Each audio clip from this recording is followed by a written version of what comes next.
Good morning, students. I hope all of you are well and preparing well for your exams.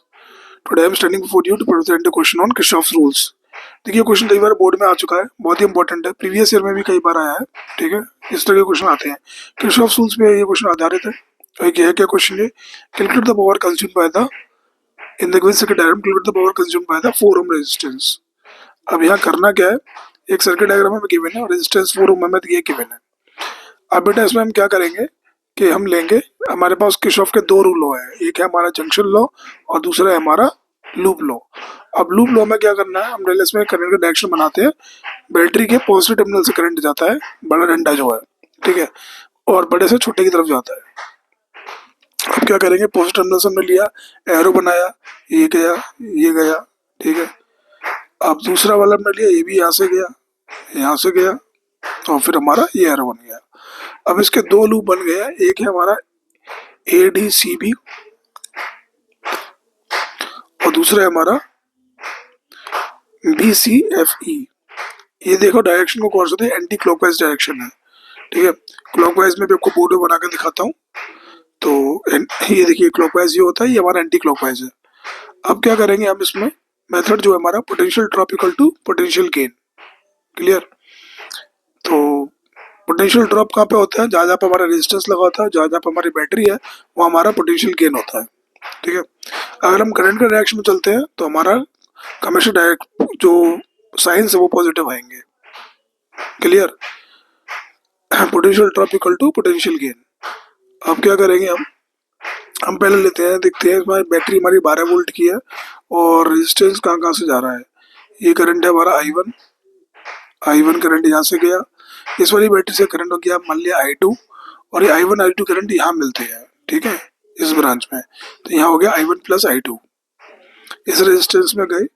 अब इस loop की अगर मैं बात करूं तो ये हमारा क्या है, I1 करंट, क्योंकि सीरीज में आते ऊपर I1 ही होगा और नीचे वाले में हर जगह I2 होगा, सिवाय बीच वाली ब्रांच के BC में, यहाँ पर हमारा I1 प्लस I2 करंट होगा। अब हम क्या करेंगे, पहला लूप लेते हैं ABCDA, ये हमारा लूप है, फर्स्ट लूप। इसमें हमने देखा हमारे पोटेंशियल ड्रॉप कहाँ कहाँ पे है, कहाँ कहाँ पे रेजिस्टेंसेस लगे हुए हैं। तो ये हमारे लगे हुए हैं 4 ओम रेजिस्टेंस पे। तो I1 प्लस I2 जो हमारा करंट है वो हमारा 4 ओम रेजिस्टेंस पे जा रहा है। फिर हमारा जा रहा है current V equal to I, आपको पता है ओम्स लॉ होता है। फिर हमारा जा रहा है R2 पे, जो R2 ओम वाली रेजिस्टेंस है उस पर हमारा कितना जा रहा है, 2 ओम है, तो हमारा करंट कितना है, इसमें I1 करंट है, तो ये हो गया I1 into 2 V equal to IR से।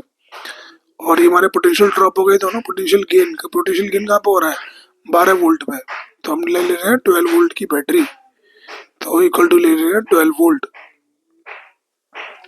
फॉर्म प्लस माइनस का आपको ध्यान रखना है, माइनस से प्लस जाओगे तो आपका क्या होगा, आपका हमेशा EMF जो है प्लस में होगा, ठीक है। तो ये हो गया हमारा 12 वोल्ट की बैटरी, तो 12 वोल्ट इक्वल टू 12 वोल्ट लिख दिया। 4I1 plus 4I2 plus 2I1 equal to है 12। 4I1 plus 2I1 6I1 equal to 12, ठीक है भाई। 2 ले लिया हमने कॉमन, तो ये हो गया 3I1 plus 2I2 equal to 12। 2 से 6 कैंसिल हो गया, 6 टाइम्स पहली इक्वेशन आ गई 3I1 plus 2I2 equal to 6। फिर हमने लिया सेकंड लूप में हमने क्या किया, हमारा सेकंड लूप का नाम होगा, E से शुरू कर देता हूँ, EFCBE, ठीक है भाई। तो अब आपको क्या करना है, इसमें आप लिख लिए पोटेंशियल ड्रॉप कहाँ कहाँ पे आपका, इसमें एक ही पोटेंशियल ड्रॉप हो रहा है 4 ओम की तरफ, तो उसमें कितना होगा I1 plus I2 into 4 equal to होगा हमारा 6 वोल्ट। अभी हो गया 4I1 plus 4I2 equal to 6। हमने इसमें से 2 कॉमन ले लेते हैं, तो 2 कॉमन ले लिया मैंने इसमें, तो ये हो गया 4 है ना, ये 4 हटा देता हूँ इसको मैं, 4I1 प्लस 4I2, एक काम करता हूँ मैं इसे रब कर देता हूँ और ये कर देता हूँ 2I1, 2 ले लिया कॉमन, 2I1 हो गया 2I2 इक्वल टू 6। 2 से गया है 6 3 टाइम्स, तो इसमें हो गया 2I1 2i1 की वैल्यू हमारी पहली इक्वेशन में भी है, 2i1 तो 2i1 को इक्वेट कर देता हूँ मैं, ठीक है भाई। तो ये हो गया 2i2 की वैल्यू कितनी आ रही है इसमें, ये आ रही है, यहाँ पे 2i2 को ले लेता हूँ, तो 2i2 इक्वल टू गया 3 माइनस 2i1, ये एक इक्वेशन बन गई, एक इक्वेशन ये बन गई। तो ये क्या करते हैं, 2i2 की वैल्यू यहाँ पे आ रही है 6 माइनस 3i1 और यहाँ पे है 3 माइनस 2i1, दोनों की इक्वेट किया 3i1 और 2i1, 3i1 तो जाके प्लस का हो जाएगा, तो ये हो जाएगा i1 और 6 माइनस 3 हो गया 3, i1 की वैल्यू आ गई 3 एम्पियर। अब i1 की वैल्यू पुट कर दो किसी भी इक्वेशन में तो आपको i2 की निकल आएगी। तो आपको क्या करना है, 2i1 की value 3 ampere plus 2i2 equal to 3, तो ये आ गया 2i2 equal to minus 3, i2 value आ गई माइनस का 3/2 यानी माइनस का 1.5 एम्पियर, माइनस 1.5 एम्पियर आ गया आपका ये i2 की वैल्यू। अब i1 i2 आपके पास आ गए, इन्होंने बोला power consume by the 4 ohm resistance, ठीक है भाई। तो 4 ओम रेजिस्टेंस का बेटा मैं निकालना है तो निकल आएगा बड़े आराम से। पावर के फॉर्मूले हमारे पास, पावर के 3 फॉर्मूले हैं, हमारे लिए जो प्रिपरेटो का भी यूज करेंगे, जो आपको पता है P equal to VI, P equal to V square by R, P equal to I square R. मैंने पुट किया इसमें I स्क्वायर आर, I की वैल्यू कितनी है, जो रेजिस्टेंस हमारी 4 ओम है उसमें है प्लस का 1.5 है, ठीक है भाई, दोनों को i1 प्लस i2 को ऐड करने के बाद, तो ये हमारी आ गई 3 माइनस 1.5 इक्वल टू, ये प्लस माइनस है, माइनस हो जाएगा 1.5 एम्पियर।